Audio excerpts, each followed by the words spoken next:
Hello, everyone, and welcome to Transforming Today Show. I'm your host, Rebecca Weintraub, and I'm an intuition coach. I help people discover, develop, and strengthen their intuition. And today I have the pleasure of having Paul Silva. How are you, Paul? Great, Rebecca. Thank you so much for having me. Awesome. So tell us how you help your clients.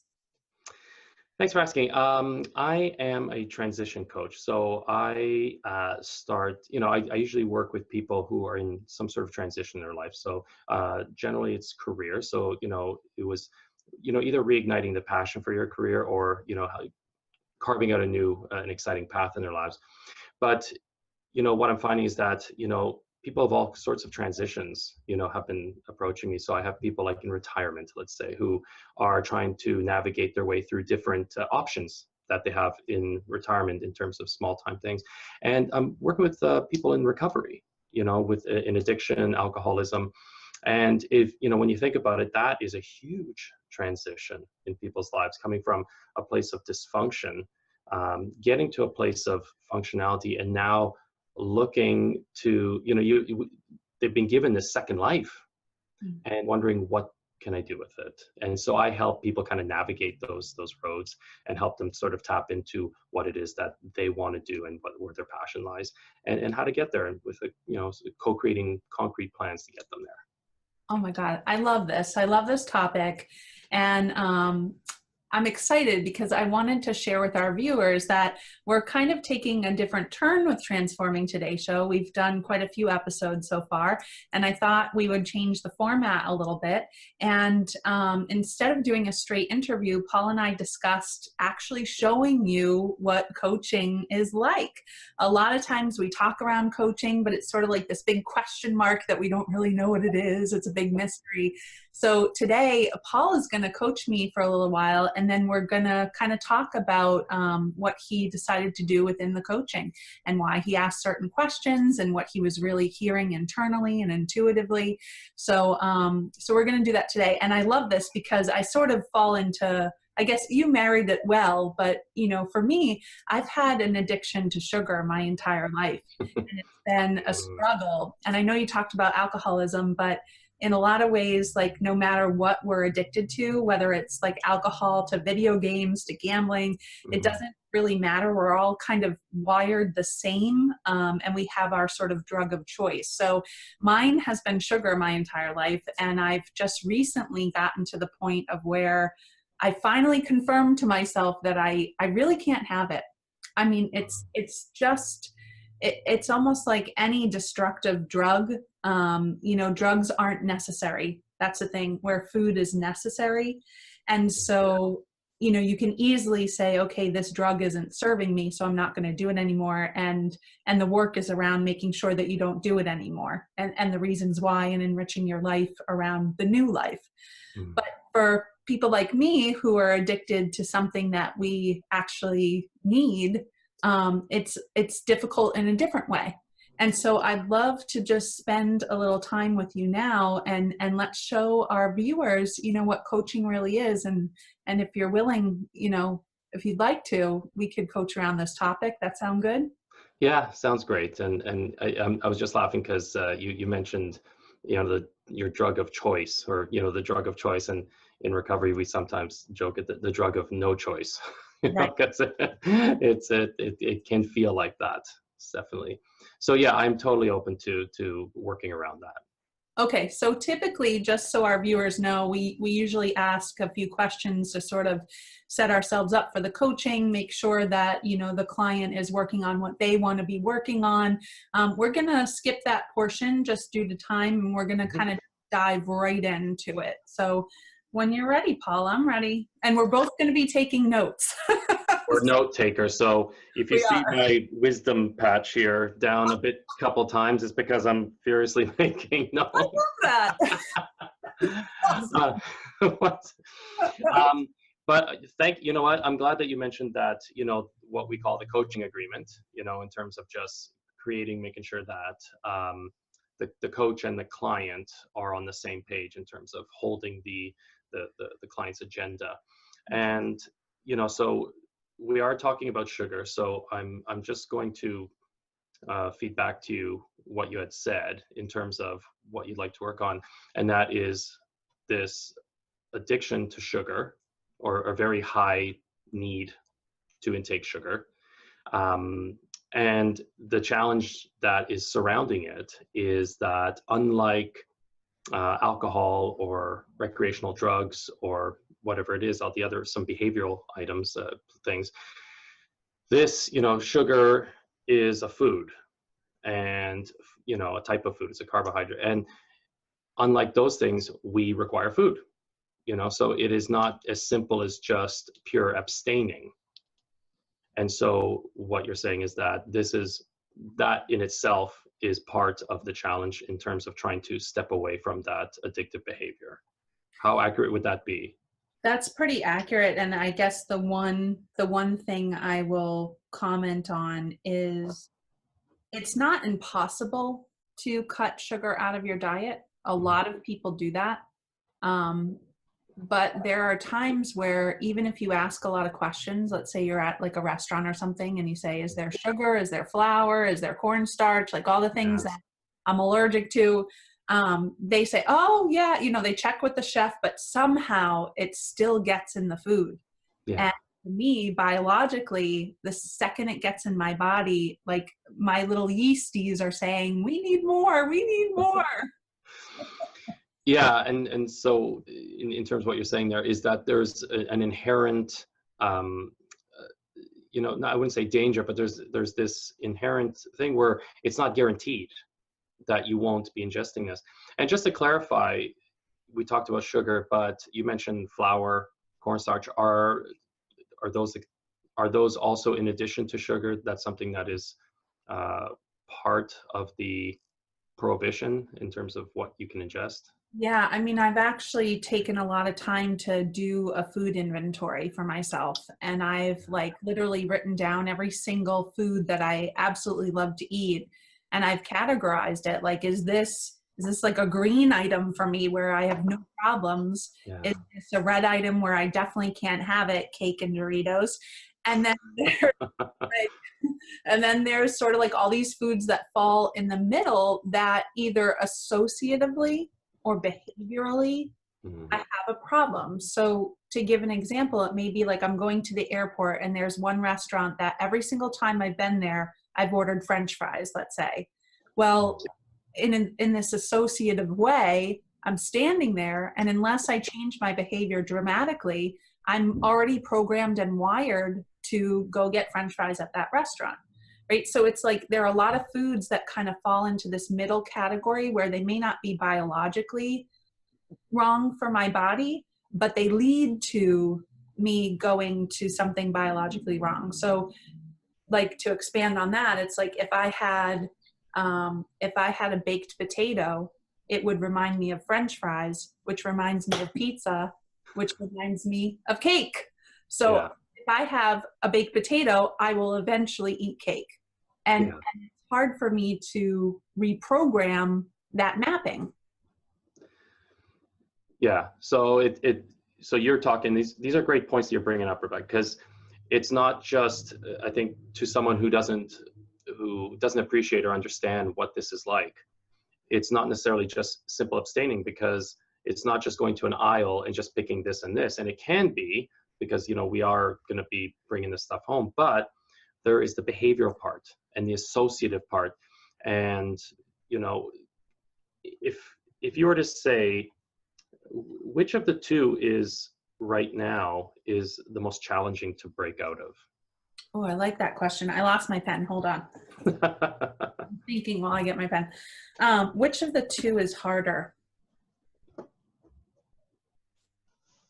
I think in a lot of ways they're like completely connected. I mean, it's almost hard to pick one or the other because it's driven by the addiction.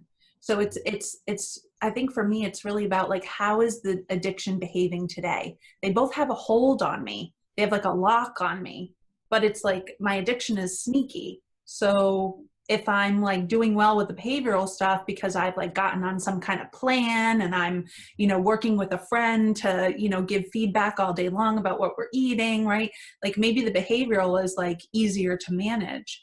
But if something happens where I turn the corner and now I'm like in a lunchroom, or I'm somewhere where there's some kind of item that's going to lead me to something that's not good for me, like that's on the high side. So they like fluctuate. It really depends, which makes it more complicated.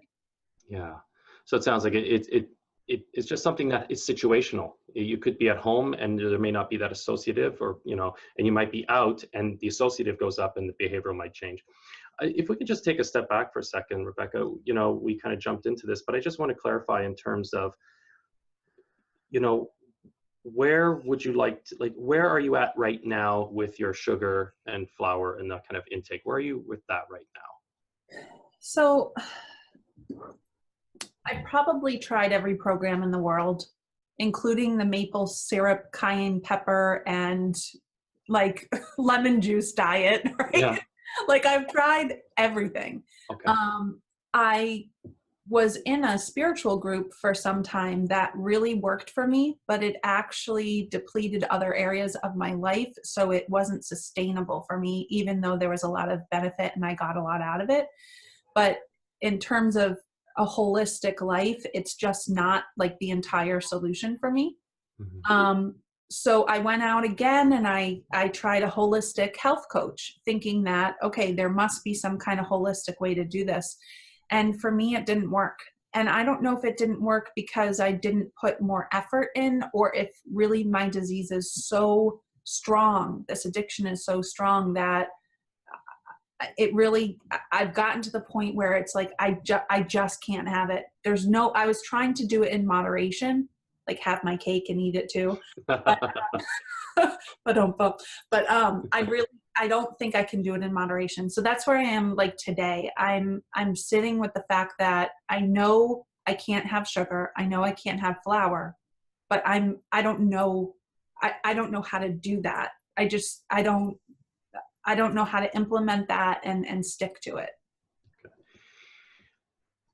What scares you about pulling off of sugar and flour completely? It's mainly because my husband is like the king of moderation. Like I almost can't stand it. He's so good at it, like it's almost, I call him like a switch hitter. It's like he'll have like a few beers and then maybe he'll have a few too many and he's like, ooh, I don't want to do that again. And he'll pull back, and then it's like he'll go to the gym, but maybe he goes twice in one day and he does that for a few days and he's like, that's too much. I'm like, how do you do that? So for him, it's like he can have any food he wants. Mm-hmm. And I've asked him, like, is it okay if we were to like remove certain things from the house? And then it's like talking about, well, if we go out to eat, like, is he allowed to order something that would entice me? Mm-hmm. So I think what scares me is that it's this, I'm not protected and I'm not safe. Mm-hmm. And that really matters to me. I really just want to like press a button or click a switch or something where it's like I'm safe and protected, and if I choose not to have this sugar, like it won't be around me anymore. And I know that's unreasonable, but that's what I want, and it scares me that I can't have that. Yeah, so it sounds that, you talked about the moderation and how that is, that's just not part of your, your makeup right now, in terms of that sugar. And for any, addict, alcoholic, unfortunately they've lost that, that power of choice when it comes to the moderation, because it has gotten to, as they say, there's that line you cross, right? When cucumber becomes a pickle, you can't cross it. And that sounds like that's where you've crossed and you're aware of it. And there's a bit of fear that, there's this inability to be someone like your husband who can moderate. And, you talked about, just feeling safe, you know, what is that safety factor? What is it that you are looking to be safe from?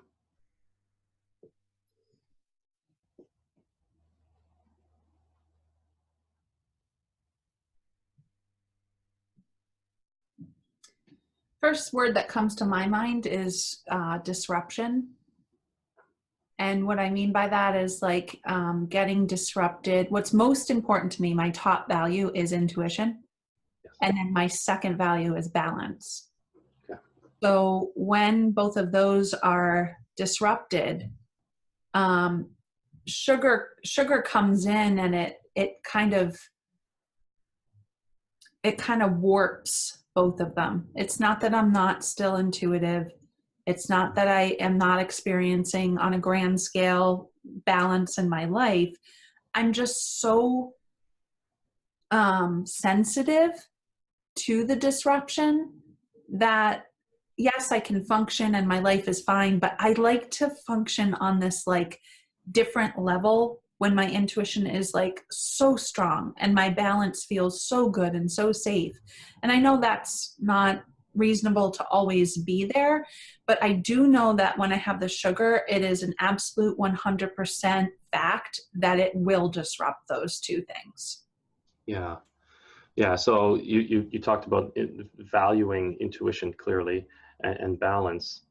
And I find it, if I may share, I find it ironic in a way that, for someone that likes balance or values balance, moderation is balance, right? And not being able to moderate, that in a way takes away from this balance, right? So we're going into something where, abstinence and all that, which is the opposite of balance, right? Because now we've got to remove that. So I can see why that, even just at that level, might throw you off or might make you feel off kilter.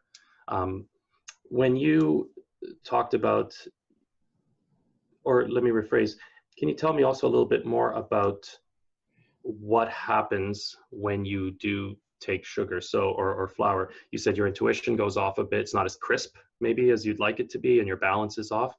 What else happens for you? Well, it's sort of the the emotional component is that I'm more irritable. Mm-hmm. I might be more impulsive. I get like angry faster. Mm-hmm. My perspective shifts, which is another thing that really bothers me about it. Normally for you coaches out there, I'm sitting for IPAC coaches. I usually sit at a 6, and a lot of 7 floats Mm-hmm. out of my life. So like the 5, 6, 7 range is like normally where I resonate, but mostly 6. And when I eat sugar, it's like I lose the beautiful perspective that comes along with those higher energy levels. Yeah. And I just like shrink my vision into sort of like a thin tunnel vision rather than having this beautiful, open understanding of the world and its people. And so I can feel myself, I can see myself, like I understand, like I can understand the mechanics of what's happening. Mm-hmm. But sometimes it's not,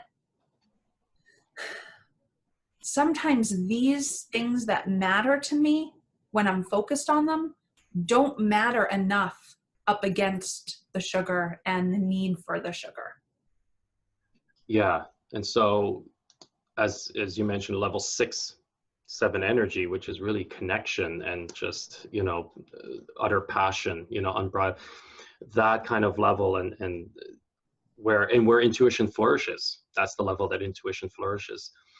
When you take in sugar, it really kind of, it really shrinks that, as you said. It's a great description of what that does.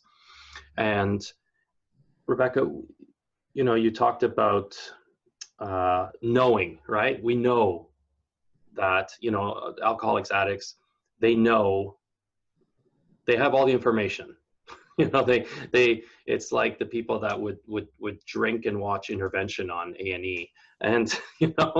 and but they know, they see the information, but there's that compulsion. What is it that you are seeking?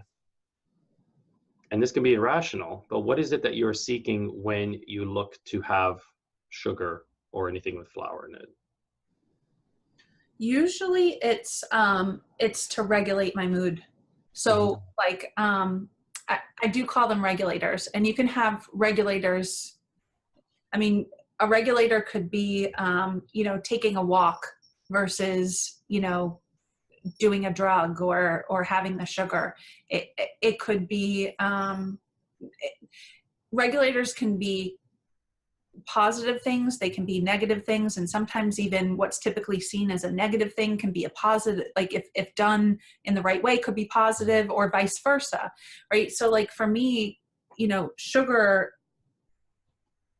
is this regulator that if I'm feeling like I don't have enough energy, or if I feel like I'm not like sharp enough, like if my mind is blurry, I will try to use it to regulate to a point of where I'm feeling fully functional and optimal. But usually what happens is I'll like overshoot, and then I get like almost too high, and it's like I'm buzzing around, and I'm like, I need to come down somehow. And that's when I usually use flour or some kind of heavy carb to Mhm. like, so I find myself a lot of times like regulating, but like overshooting while I'm trying to regulate. And when I don't have sugar, I don't have to do any of that. Like I feel optimal every day when I don't have sugar. So the question's like, why wouldn't I just do that every day? Well, here's the question. Why wouldn't you do that every day? I mean, I don't want to blame it on my disease, but it's Mhm. clearly there. Yeah. It does diminish itself the more I don't have sugar. It's not around as much. Yeah. But like we talked about earlier, if I have something in my food that was promised it wasn't in there and it's in there, Yeah. it's like it starts right up again. Or if Yeah. the temptation is to, like if I'm at a party, let's say, and even if I ate before or something and I'm full, but there's like cake and cookies and brownies like all over the table, it's just like I have to work really hard not to focus on those things. And sometimes it's easier and sometimes it's really hard. And when it's really hard, it's like if you've ever watched Inception, that movie, it's almost like the thought gets implanted, and then whether it's later that day or a week later, it's like I have to go and get that similar food. Yeah. Yeah. And it sounds like, you talked about the regulating, which is what a lot of alcoholics, addicts are looking for is, people think that alcohol or drugs are the problem, and many times that's the solution for many people to get away out of the space that they want to move out of. Mike, I'm curious, what is the longest you've gone without sugar, flour? What's your biggest success? I think it was 2.5 years. Okay. And how were those 2.5 years in terms of emotion, your emotional stability, and the need to find those mood, those enhancers, or the lack of? Can you explain or paint me a picture of what that looked like, those 2.5 years? The result of those 2.5 years led to me coming up with my concept of intuition. And what Mm. I mean by that is a lot of people think intuition is that gut feeling. It's for me, it's way more than that. And the reason why I discovered that is because in those 2.5 years, I was so spiritual that I was to the point of where I really believed that like I was speaking the word of God. Like I had this other voice, it came from back here and it came through. Um, and when I was talking to others in that spiritual program, I was helping so many people and I got addicted. I almost switched addictions and I got addicted to helping other people. And Mhm. so the food part went away, but my addiction to spirituality was really high. And so what I realized is you kind of need balance with even spirituality. Our culture points us to trying to be as spiritual as we can and meditate and yoga and do all these things and read about spirituality. But I'm a living proof that you can take it too far. And so that's why it wasn't sustainable for me. I loved the person that I was, but reality almost didn't exist at that point. It was really hard to do things like work. It was hard to have a relationship. That's when I met my husband, and he'd say, "Can we go out on Friday?" And I'm like, "No, I've got like 3 calls that I have to do in this spiritual group. Sorry, I can't." And that's when I started realizing, wait a minute, like I didn't have like my mental, emotional, and physical dimensions grounding me. I was living pretty much only in this spiritual dimension. And so that I do, you asked me about fear earlier, and my kind of my fear is that the only experience I've had of taking the food away was by being so spiritual that food didn't exist. Mhm. Yeah. So what you're describing is it was almost like a switch up of addictions, if you will, where the food went away, which was a benefit to you because you were able to really heighten and really connect. I mean, you blossom into that level 6 that you talked about, uh, but that also came with a price uh, in terms Yeah. of living your life. I'll just correct one thing. I was living in 7, which we think is not sustainable, but it was sustainable, but it was dangerous. And Yeah, it, and that's why I have a problem with using that method to help me regulate the food. yeah.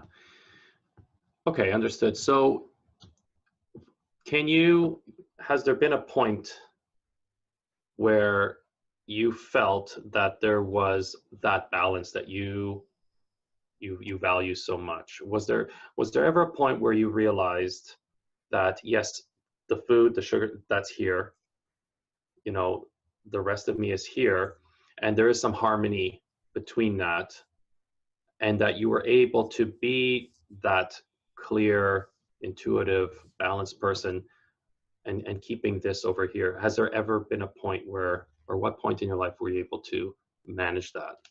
I did that about a month ago Oh, for yeah, no, I'm sorry. I did it like 3 months ago, okay, 1 month or about a month. okay, Um, and I'm trying to think of what got me. I think we just got lax about the rules around having yeah, in the house and stuff like that. And I think I was getting jealous that I couldn't have those foods. And maybe I didn't prove it to myself yet that like this is an absolute, like I can't have it. Maybe I yeah, was still trying to do it in moderation, um, but I did have success, like having a diet that didn't include it, and I hmm, felt great. And I think it's more so about how do I sustain that? It's hard getting there, but once you're there, you feel great. This is great. I yeah, can do it forever. But for me, it's more like how do I, it's not about how do I get off and back on quickly. Maybe it is about that because that's just life. It's just going to happen. But hmm, I do know people that for 30 years, they've never had sugar. yeah, yeah.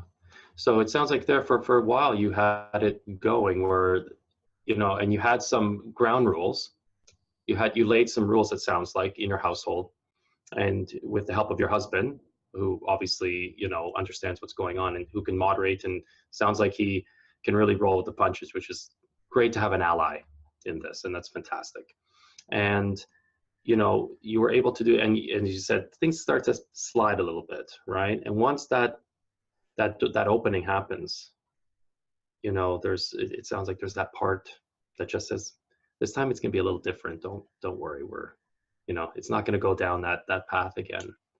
And it sounds like it does, because that is the history, and that is the nature of the disease.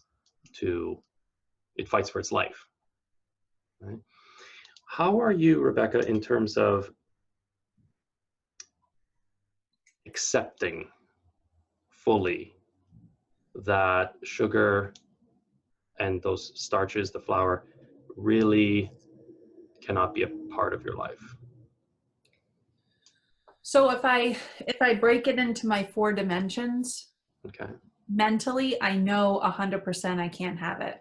Mm, Emotionally, I'm pissed that I can't, but I'm getting to the point where I need to just surrender there. yeah. My fears and anxieties are real in my third dimension, my physical dimension. Um, and I know that this is holding me back from things that I really could be accomplishing or experiencing right now. So the fear is real around how much longer I can try to get away with this. And then spiritually, my spiritual dimension is yelling, like flagging me down, like doing everything that it can to say, stop, Yeah. please stop.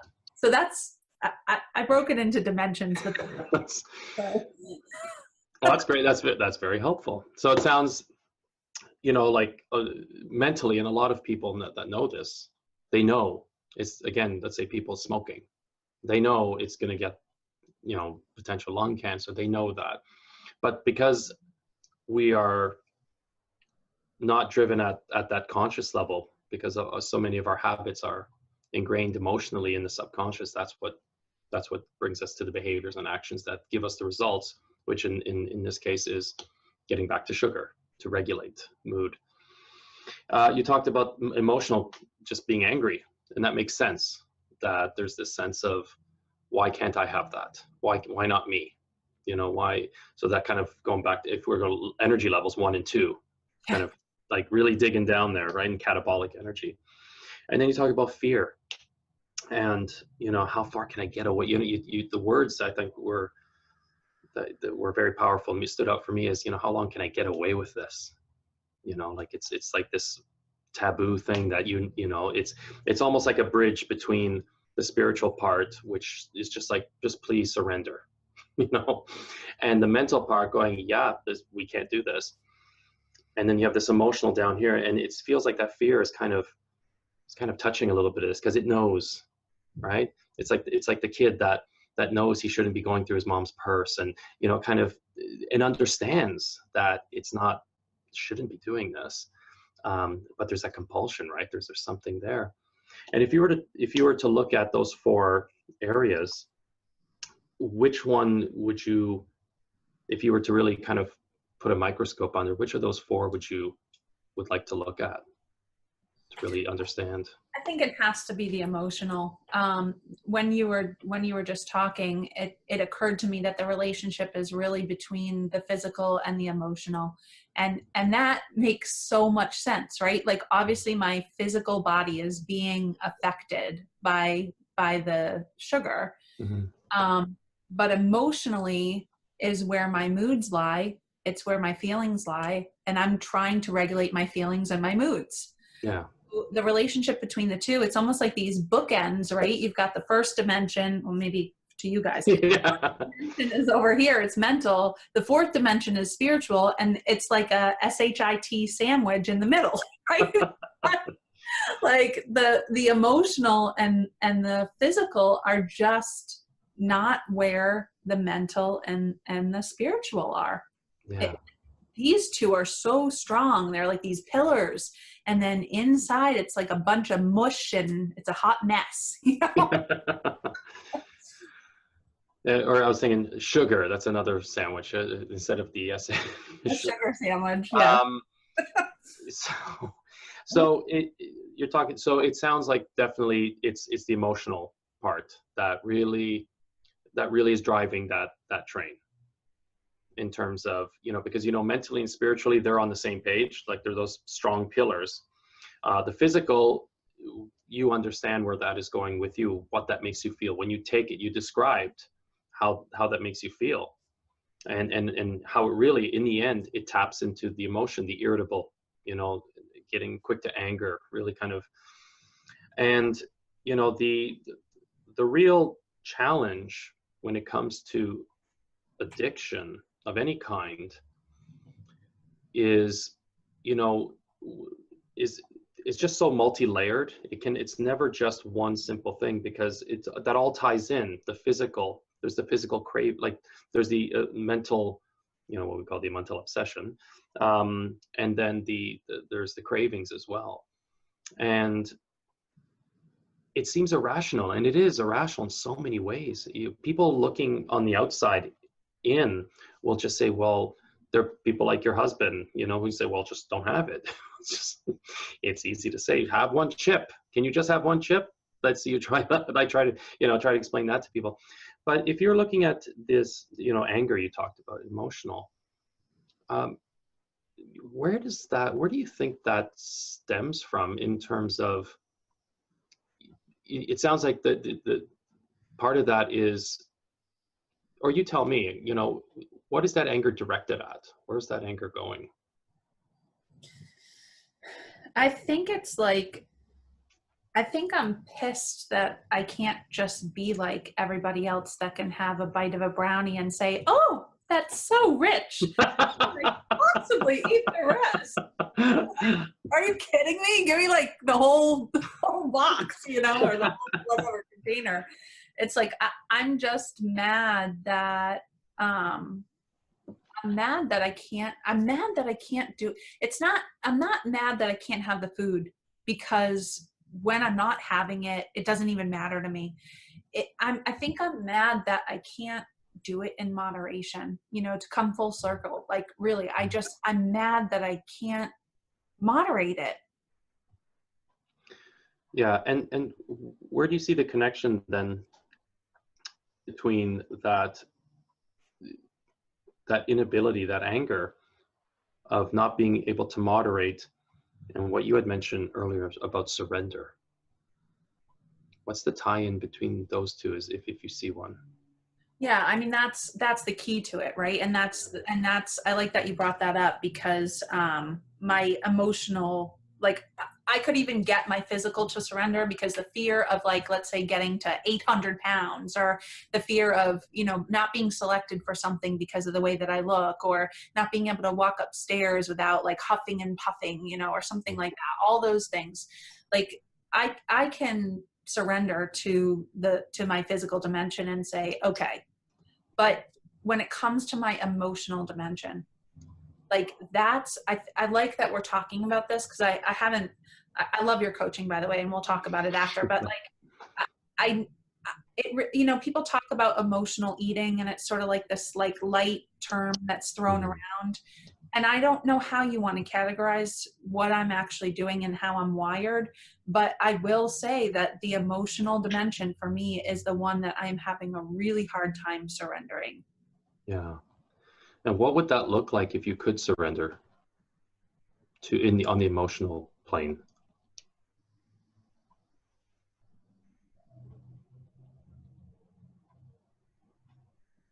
Well, the first word I think of is peace.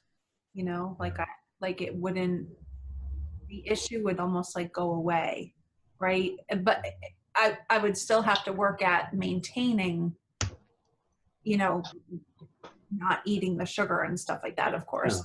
Yeah. Like, Yeah.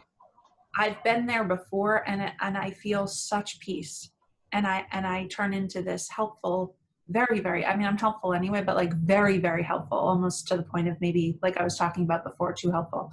But you know, my best qualities and my best characteristics are leading at that point, and that matters a lot to me. And I can't really do that when I'm caught up in my own stuff that honestly, it's not even real. You know, like we can create drama over stuff that's not even real. Like it's fake, literally fake drama, as people say. Yeah. And when I'm feeling great, when I'm feeling optimal, when I'm not having sugar, I don't create fake drama in my life. It just doesn't exist. Yeah. Yeah. And I love that you really, you connected that real over holistic well-being, you know, and tapping into this higher being of service, and not only to others, but to yourself, right? There's this sense that, and then peace. I mean, when you've created that space for yourself, that's when the rest of you flourishes, right? And that is the ideal, right? That's your ideal. It is, and it's not. Mhm. It is my ideal, but I'm absolutely fearful, and this is where the fear comes in. This is why Mhm. it's still a mess with the fear. Um, I'm fearful that if I get there again, Yeah. even though it's going to be a different way, and it's not again, it's like a new journey, but Mhm. similar. I might take it too far again. Yeah. And yeah, I hear that, because it is something that it helped you until it stopped helping you and became a hindrance.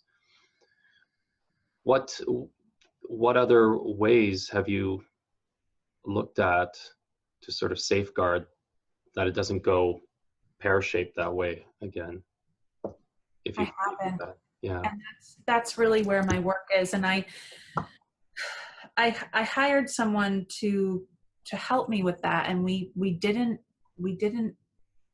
the focus was elsewhere during that time, and I should have probably spoken up more, because my intuition tells me that the real problem here is that I'm afraid of going there again. And it's so funny because here comes moderation again. Yeah. It's like I have to apply moderation to something that works for me. Is that even possible? That's really what it's about. Like I know it works. I could start tomorrow. If I really Yeah. wanted to, I could start tomorrow. Like no sugar, no flour, everything. And I get to this optimal place. But what happens if I start lifting off the ground again? And what happens if I don't really live in reality again? Like the practice there is to find someone to help me figure out how to not rise so far. Like if each dimension is 100, if 100% in each dimension is optimal, Hmm. if I take my spiritual to 200%, what I've experienced is that my mental, emotional, and physical dimensions start lessening to the point of where they're almost not existent, and my judgment is off. And you know what I mean? Like Yeah. they're affected in other ways. So I need to figure out how to bring spirituality to about 100%, but not spill so much over that I'm I'm affecting the other dimensions, because I need, again, I'm an intuition coach. I need all four to be in balance in order to really have intense, intuitive energy coming through. Yeah. Yeah. And how willing are you to work at maintaining that balance of the spirituality, especially the spirituality, to make sure that it doesn't flare up to the other side, and then we kind of go through that cycle again. I think that's the work that I need to do. I Yeah. think, you know, this was kind of dancing around my head a little bit. I kept revisiting it and not. So I love that this conversation led us there, because I really do think the work is around how do I how do I not eat sugar but moderate my spirituality? Like that's really Yeah. the Yeah. I love that's where that's led. That now it's shifted a little bit, and it seems like even as you're talking, like it's kind of gotten away from that grind of the sugar, and all that kind of. Now it's kind of now feels like that the pedal is off a little bit, and it's like, okay, now it's really about this, right? And there's that shift in now this. It sounds like can be a bit more manageable, because you've already thought like I just need someone now to help me with this, because this I can do this down here, but here I just need someone to kind of ease me on this one. So that's a new journey. That's something, you've cut sugar, gone back on, cut back, that whole dance that people, who are active in whatever addiction they do that back and forth, back and forth. But this is different. It sounds like to you, like it's a different shift, and it's sort of, I'm just picturing it like literally as we're going up and looking down, the sugar is down here, but now this is a different plane we're on, and it creates and it feels more spacey. I don't know if that is for you, but it feels like it's a different kind of approach. How does that resonate with you? It, I like that, but I almost want to just add that, you know, when you're saying here the Mhm. space level, if that's true, there's a higher level which represents going out of control with it. Mhm. Yeah, Because that makes, yeah. when I say the word space, when spacious is with spirituality, to Mhm. for me, that's too high. Yeah. Okay. That makes sense then. So thank you for clarifying. Yeah. I thinking of, so thank you for sharing that. So in terms of space, I meant space as in space to reflect on it, like space to kind of see it in a different light, as opposed to like you feeling like you're in a hot air balloon and it just, you keep going. Like you're waiting for it to pop and then the plummet goes down. Right. Yeah. Um, That so, well, it sounds like, you've gotten to, getting to a place where now, all right, it sounds like now you can look at this through a different lens, at least. Yeah, this was, yeah, let's pause here with it Okay. because first of all, this was extremely helpful for me, like, as your actual client today. You know what I Oh, mean? Not with my Transforming Today show host hat on. I want to first thank you so much for taking the time um, for really helping me with this. oh, okay. Like, because we could have done this and it was like, oh, we could have talked around it and stuff. But Mm-hmm. like, viewers, this is why coaching is so absolutely powerful, because what we talked for however long, like less than an hour, Mm-hmm. and look at what Paul led me through. I mean, he was able to pick up on so many beautiful things. Like at the beginning, just so you understand, like sort of what happened here. You know, we're talking about moderation. We're talking about feeling safe, and then he brings. You know, I tell him my different values, and he's really intuitively listening here. He's listening to the words that I'm saying, but he's listening on this level that's like beyond the words, and he's able to connect that, you know, there's this moderation factor that I simply just can't get my arms around when it comes to food. Yet my second most important value is balance. When in a lot of ways, those two are like the exact same thing or can be completely comparable. And so, you know, it was this conversation about abstinence and balance and moderation, and how can you introduce abstinence when really we're trying to find that balance that you need. And it's, you know, he made a very confusing subject extremely easy to navigate. And he went, you know, just simple question by simple question, but he was really unraveling sort of what was at the heart of this issue. You know, we talked about sugar, we talked about the food, yeah, but in a lot of ways that's kind of like the noise, you know, going on here. Really what we got to is, you know, how do I not eat sugar, but how do I manage the spirituality not going too high? Like that's where we really arrived, and that's really what has been sitting with me. And so Paul, like when you were navigating all of this, what was that higher level, as we say sometimes, what was that higher level coach indicating to you as you were navigating me through this subject matter? Good question. You know, that is something that I do a lot. That's what I try to do is look between, as I like how you call it, the noise, because that's the story, right? That's the story. And as coaches, a lot of coaches like to go, into the story of the story, right? And so that was my intention was, I understand all this, but really in my mind, that's always the question is, but what's really going on? Mm. But what's really going on? And I don't often say that, but I'll phrase things so that we can actually kind of just very, very lightly unpeel a little bit and just kind of see what's there. It doesn't always stick, but at least we're moving in that direction. So I think I was really curious about what was beneath that noise, because you can talk circles about diet and plans to don't be around sugar if you feel unsafe. Like you can do that, and there are people that do that and they do a very good job. But understanding recovery and addiction that I know that's, until we get to the core of it, all of that, it's window dressing.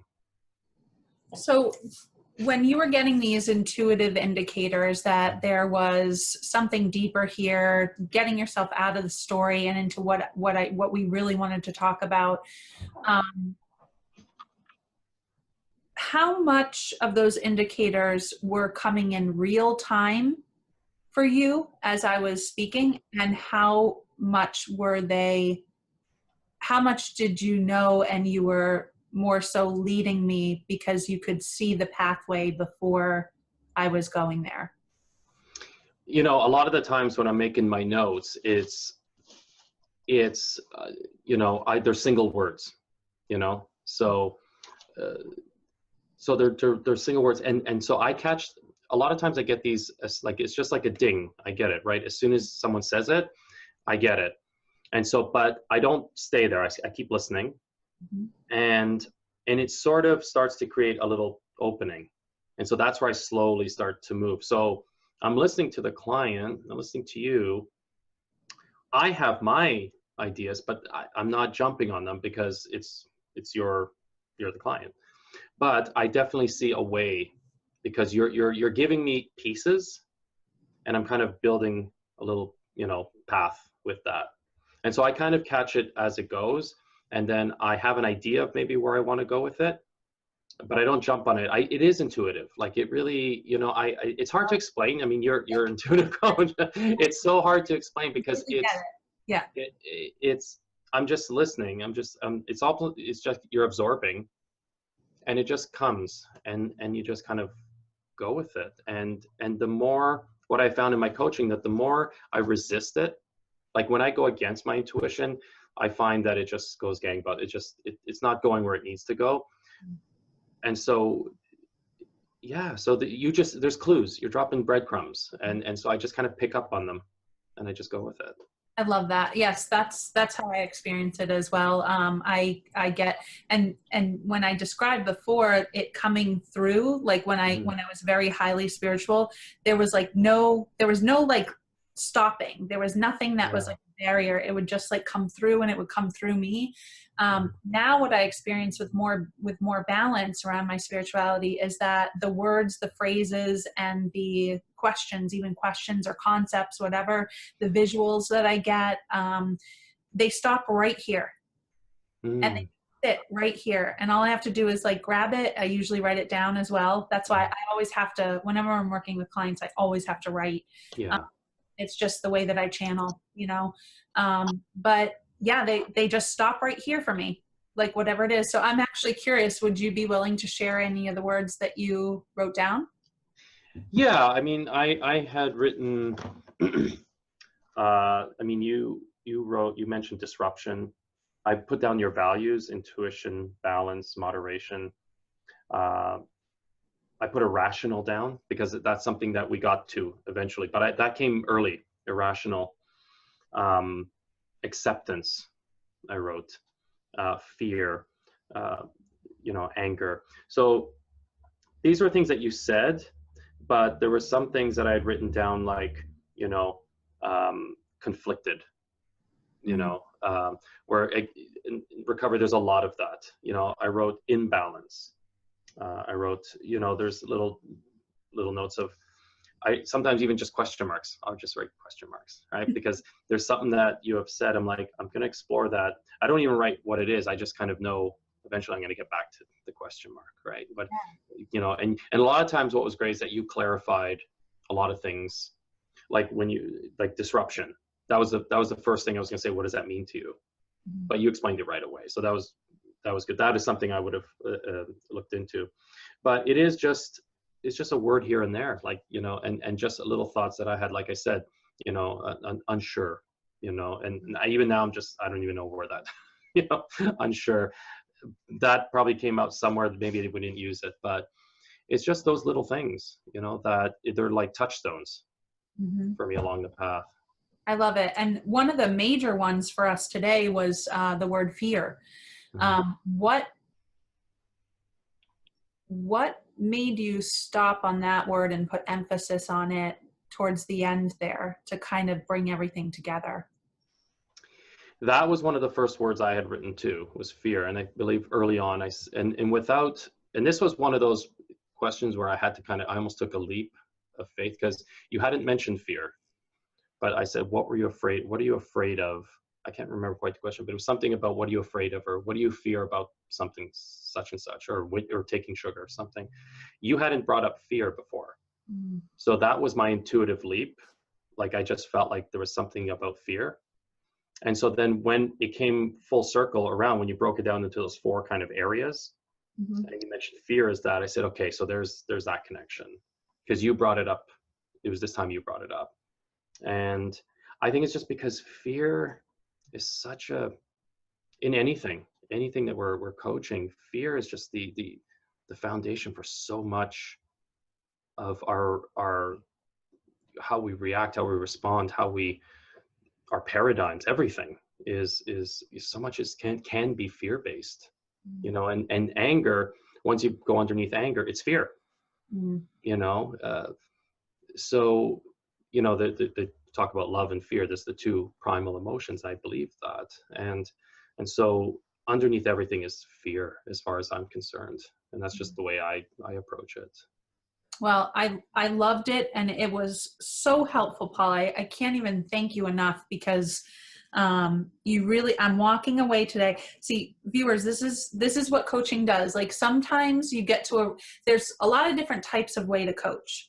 Today, Paul and my objective was not to have me come out with a checklist of things that I'm going to do in order to keep off of sugar, right? This was a deep dive into understanding the roots of why the addiction is so powerful, and how I can arrest everything that comes along with that disease to focus on what's really important to me. And I'm walking away today with a to-do. Even though our objective wasn't a checklist, my to-do is now to really think about and research how I am going to have someone help me use the method that I used before that worked so well, but without taking it to an extreme. And that is such a valuable lesson. And I really thank you, Paul. So obviously you have showcased how wonderful you are with your coaching. And I mean, I can see it so clearly, and I know others can see it. So if they wanted to contact you, if they wanted to work with you, I know, just tell us everything. You have a website, just go. Tell us. Do the shilling. Yeah, thank you so much. And I appreciate having been able to do that. And it's just something I love doing. And thank you for allowing me to do that. My website is www.paulsilvacoaching.com. So pretty straightforward. All the information is there, and I have a list of all the types of coaching that I do. And in recovery is one of them. I also deal with, as I said, transition. So individuals or people in career. But certainly I have a deep connection with recovery, having been an alcoholic myself. So there's, part of my story. And in telling the story, I mean, I started with a blog, and I had a podcast called Buzzkill Pod, which is still out. It's on SoundCloud. And all those are on the website. And I wrote a book too. It's called Longing for the Spirit. Oh, I love that title. And look at that picture. I know, it's cool. Hold it up. Keep holding it up. I really love that. Yeah. And is that flying over? Are those clouds? No, that's water. So light going underneath the water. Oh my God. So It's messages of faith and hope from beyond the bottle. So these are essays essentially. It's a quick read. It looks like a big, but I know a ton of people have read it. They loved it. They said it's a quick read, and it's just a bunch of essays talking about recovery through the lens of spirituality and transformation, and a lot of humor. So I'm a bit of a smart ass, but it really shows that that it's not so heavy-handed. We come out of this. I mean, what we go through in recovery, wow, that's where the real work is. And so that is just my contribution to recovery. And so all the information's on the website, and if anyone wants to work together, I'm more than happy to talk to them and figure out if it's a fit. Oh, I love it. I love it. And I loved having you on. Thank you so much, Paul. And thank you to our viewers. I hope you loved today. We're trying this new format and it's so powerful. It's like incredible. I mean, I'm the client, so I can feel it, but I think others can feel it too. I feel it. This thing called coaching, it's just so powerful, and we demonstrated that clearly today. So Paul, thank you again so much, and viewers, we'll see you next time. Thank you. Bye.